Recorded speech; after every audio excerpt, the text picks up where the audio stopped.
કેદારને કંઈક સપનું આવે છો કે કુંભમાં ઓટ કાઢે ને કેદાર સૂતો.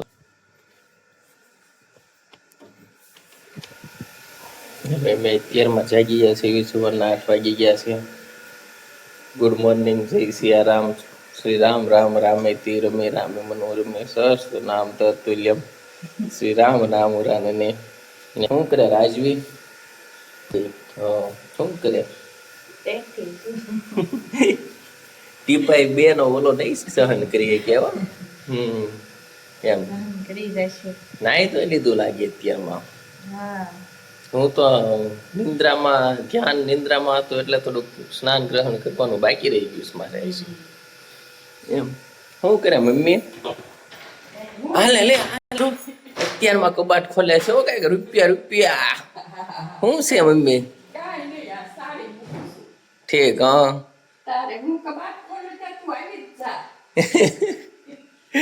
હે હાસુ મમ્મી વાસણ વાસણ ઉટકાઈ ગયા નહીતર ઉટકી દઉં. એવું હાલો આપણે કરી લીધો છે નાસ્તો અત્યારમાં જેને કહેવાય બ્રેકફાસ્ટ. ને હવે આપણે પપ્પાને મોકલવાના છે નાસ્તો કરવા માટે એટલે પપ્પાને મોકલી દઈએ ને આપણે જઈએ દુકાને. જય સિયારામ. જુઓ કૃષ્ણ કનૈયા લાલ ઉપર મોરપીંછ કેવું શૂટ થાય છે, એવું કોઈ ઉપર શૂટ ન થાય એવું ભગવાન ઉપર જે મોરપીંછ રાખે છે. અત્યારે માણસો પણ મોરપીંછ રાખે છે પણ જે ભગવાનને સારું લાગે એવું કોઈને લાગે નહીં. ને ભગવાનને મોરપીંછ લાગતા તો આમ ચાંદ લાગી ગયો એવું લાગે છે. ને આપણે થઈ ગયા છીએ તૈયાર ને અત્યારમાં હવે દર્શન કરવા ઉપડી ગયા છીએ મંદિરે ને પછી આપણે જવાના છીએ જગ્યામાં. બુસ્ટરની બજાર હાવ ખાલી થઈ ગઈ છે, કોઈ છે નહીં કેમ કે બધા ને વાડીના કામ ઉપર વયા ગયેલા છે. કેમ કે અત્યારમાં તો આજે રાબ છે, વરસાદ હતો 2-3 દિવસથી એટલા માટે બધા થઈ ગયા વાડી ભેગા. આજે તો આપણો કઈ વિચાર બદલાઈ ગયો છે એટલા માટે આપણે જીપ લઈને જવાનો વિચાર છે દેવદર્શન એટલે પહોંચી ગયા આપણી જીપ આગળ. ને ઓલ્ડ ઇઝ ગોલ્ડ હો ભાઈ, આપણો હાથથી છે ગમે ખેંચવાનું હોય નહીં, ઇન્સ્ટન્ટ ખેંચી લે અને તમને એનો અવાજ સંભળાવી દો ભાઈ. જો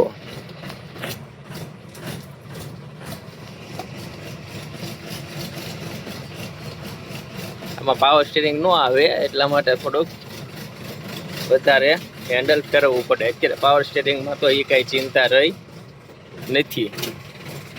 ને આ મને રામાક્ષનો ડેલો છે હો, અમારા ગામની માલદાર પાર્ટી કહેવાય ને તોય હાલે. સંત શ્રી જાયરામ બાપુના દર્શન આજના અને ખૂબ જ રમણીય જગ્યા છે કેમ કે એકદમ ગ્રીનરી થઈ ગયેલી છે ને આવું વાતાવરણ હોય એટલે બહુ જ મજા આવે. જો બધું જ લીલું છમો ને પ્રકૃતિના ખોળે આપણી જગ્યા બેસેલી છે એ તો તમને બધાને ખબર જ છે. ને આજનો આપણી જગ્યાનો વ્યૂ આવો સરસ છે. એ જગ્યાના વ્યૂમાં આપણા ચંપલ ભૂલાઈ ગયા, અમે કાઢેલા હતા કેમ કે જીપ ઓલી બાજુ મૂકી હતી એટલા માટે. ને જો અહીંયા પડ્યા ચંપલ આપણા. અમે આવી ગયા હતા ઘરે ને બેસી ગયા છીએ જમવા. આ છે અમારો ગોળો. કેદાર એમ કે ને ગોળો ખાવા જવું છે એટલે એમ કહું જો અહીંયા રહ્યો એમ કહું કેમ કે આપણે અહીંયા તો મળતો નથી ગોળો. ને મેનુમાં છે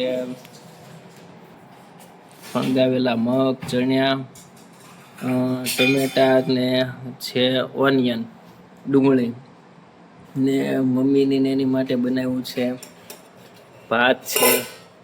પછી આ તો ફણગાવેલા મગ ને એ જ છે ને રોટલી ને શાક. શેનું બનાવ્યું રાજવી? ઠીક દાળ ભાત ને રોટલી ને આપણે હમણાંથી આ ખાઈએ છીએ.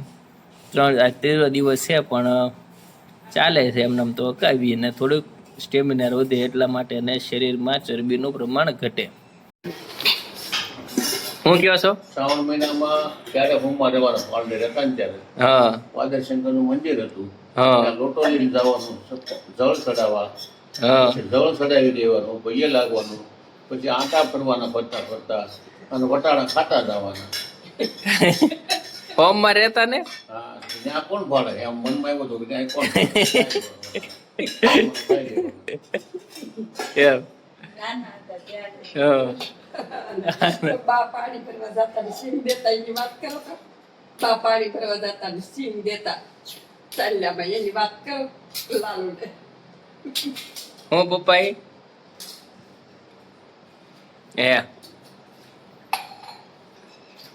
હે હું હે પપ્પા પાણી ભરવા જાય તો સંગમ કી રાખી જાય હા એ એક રૂમમાં છે ને વાલજીના નરકોડા પર બારી હતી, એમાં હું પગ આમ રાખીને બેહું હા મોટા મોટા પાણી પર બેસે એ બા આવે ને તો મોટા પપ્પા એ સિંગ હોય ને હા પપ્પા સિંગ આપું તો સિંગ ખાઈ ગયો હા પપ્પા ક્યાં પપ્પા વચ્ચે ખાઈ ગયો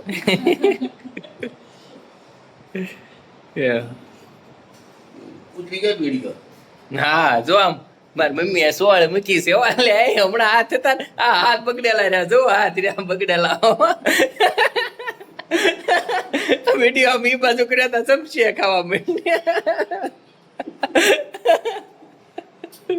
ડિસ્કાઉન્ટ હોતો એસા તમે જોઈ શકો નિરમા સાબુમાં 60%, ઓલા 60 ગ્રામ એક્સ્ટ્રા સાબુ આવી ગયો છે. પહેલા 140 ગ્રામનો આવતો ને અત્યારે 200 ગ્રામ વજન આવી ગયું છે. જો લખ્યું અહીંયા 140 પ્લસ 60 એટલે ટોટલ 200 ગ્રામનો સાબુ આવી ગયો છે ને આપણે આગળ સ્ટોક પણ અવેલેબલ ફૂલ છે, એટલા માટે લઈ જવાનું ભૂલશો નહીં. ઓલા ભાઈ ખોવાઈ નથી ગયા. 5 લીટર મોકલાવું મારા વાલા, એની જેમ હું તે કહી દઉં ને 5 લીટર મોકલાવું મારા વાલા, 5 પેટીઓ મોકલાવું મારા વાલા એમ. પ્રથમ ના ધુવેલ જો તેલનો ડબ્બો લેવા આવી ગયા છે અને ભાઈ આખો દિવસ સવારથી સાંજ સુધી ભાઈ સાથે જ હોય છે અને પાક્કા ભાઈબંધ છે. ઓ ભાઈ હાલો પ્રથમ ને ડબ્બો આપી દે. તમને સર્વિસ કેવી લાગી આપડી? ઘટે કાઈ? આખા ગુસર ગામમાં દેખમાં બેસી હાલે ભાઈ. ઓહો મેનુમાં છે આજ બટાટા પૌવા ફર્સ્ટ ક્લાસ જુઓ બનાવ્યા છે. ઉપર સેવ ભભરાવેલી છે, જાણે ખમણનું ઘૂસું હોય એવા થઈ ગયા છે બટાટા પૌવા. સરસ એમ. તમે પાછું બધું ઊંધું જ લ્યો એમ ન હોય, પછી કઈ બધું જીતું લેવાનું હોય હું એમ. ને રાજવી તું એટલા સરસ બટાટા પૌવા કોની આગળથી શીખી? હાલે મમ્મી તો બનાવે જ છે એટલા સરસ. ને તને ભાવે બટાટા પૌવા? એમ મેં તો એક ઝાટકેમ કીધું નહીં કે હું બનાવું જમવાનું, મેં કીધું બટાટા પૌવા. ત્યાં તો એક ઝાટકેમ રાજી થઈ ગઈ એટલે હું રોજ કેટલી હાલે જો વર્ષા બોન હું વાટકો લઈને સીધ જાવ. ઠીક હલાતું નથી હો હવે તો. હું કયો બાકી બસ કાંઈ એમ આમ કેમ મૂડ ઓફ હોય એવું છે? પીઝા બર્ગર કઈ યાદ આવ્યા છે? ના ઠીક અમે આવી ગયા છીએ ઘરે અને લઈ લીધું છે ક્રિકેટનું બેટ. કેદાર આવી ગયો છે ને મમ્મી આવી ગઈ છે. જો અમે 3 રમવાના છે ક્રિકેટ હવે. પણ કેદાર ને સુઈ જવું છે એમ કે છે, એમ કે છે ને થોડીક ઉધરસી થઈ ગઈ છે અને ટુંબાને. સારું હાલો હવે અમે ક્રિકેટ રમ્યા ને આજનો બ્લોગ અહીંયા જ પૂરો થાય છે. બ્લોગ સારો લાગતો હોય તો લાઈક એન્ડ સબસ્ક્રાઈબ કરવાનું ભૂલશો નહીં. જય સિયારામ.